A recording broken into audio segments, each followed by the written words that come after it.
Tamil Nadu 24 news செய்திகள் வாசிப்பது கீதா. பொன்னேரி அருகே 6 அடி அரசு தொடக்கப்பள்ளி வகுப்பறையில் திடீரென உள்ளே புகுந்த 5 அடி நீளமுள்ள சாரை பாம்புவால் மாணவர்கள் அலறி அடித்துக் கொண்டு ஓட்டம்.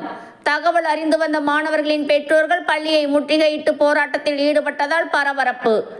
திருவள்ளூர் மாவட்டம் பொன்னேரி அடுத்த ஆரணியில் அரசு தொடக்கப்பள்ளி மற்றும் அங்கன்வாடி செயல்பட்டு வருகிறது. இப்பள்ளியில் சுற்று வட்டார பகுதியில் இருந்து சுமார் 200க்கும் மேற்பட்ட மாணவ மாணவியர்கள் கல்வி பயின்று வருகின்றனர். இந்த நிலையில் இன்று காலை வழக்கம் போல் மாணவர்கள் பள்ளிக்கு சென்றபோது திடீரென வகுப்பறையில் புகுந்த 5 அடி நீளமுள்ள சாரை பாம்பு ஒன்று உள்ளே புகுந்தது. இதனை கண்ட மாணவர்கள் அலறி அடித்துக் கொண்டு பள்ளிக்கு வெளியே ஓடினர்.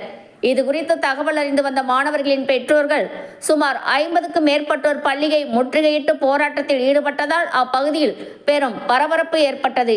இது குறித்து பெற்றோர்கள் தெரிவிக்கையில், இப்பள்ளியில் சரியான பாதுகாப்பு இல்லாததால் கடந்த சில நாட்களாக விஷ பாம்புகள் மற்றும் விஷ ஜந்துகளின் நடமாட்டம் அதிகமாக காணப்படுவதாகவும், மேலும் பள்ளியை சுற்றிலும் சுற்றுச்சுவர் இல்லாததால் சமூக விரோதிகளின் கூடாரமாக மாறி வருவதாகவும், இது தொடர்பாக பள்ளி நிர்வாகத்திடம் பலமுறை முறையிட்டும் இதுவரை எந்த ஒரு நடவடிக்கையும் எடுக்கவில்லை என்றும் குற்றம் சாட்டியவர்கள், இப்பள்ளியில் முறையாக பராமரிப்பு இல்லாததால் நாள்தோறும் மாணவ மாணவியர்கள் அச்சத்துடன் பள்ளிக்கு சென்று வருவதால் பாதுகாப்பு இல்லாத இப்பள்ளிக்கு தங்களின் குழந்தைகளை இனிமேல் அனுப்ப முடியாது என திட்டவட்டமாக தெரிவித்துள்ளனர்.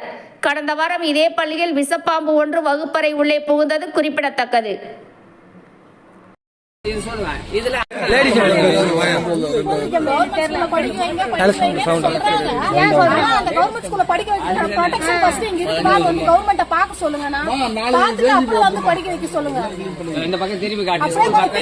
பாருங்க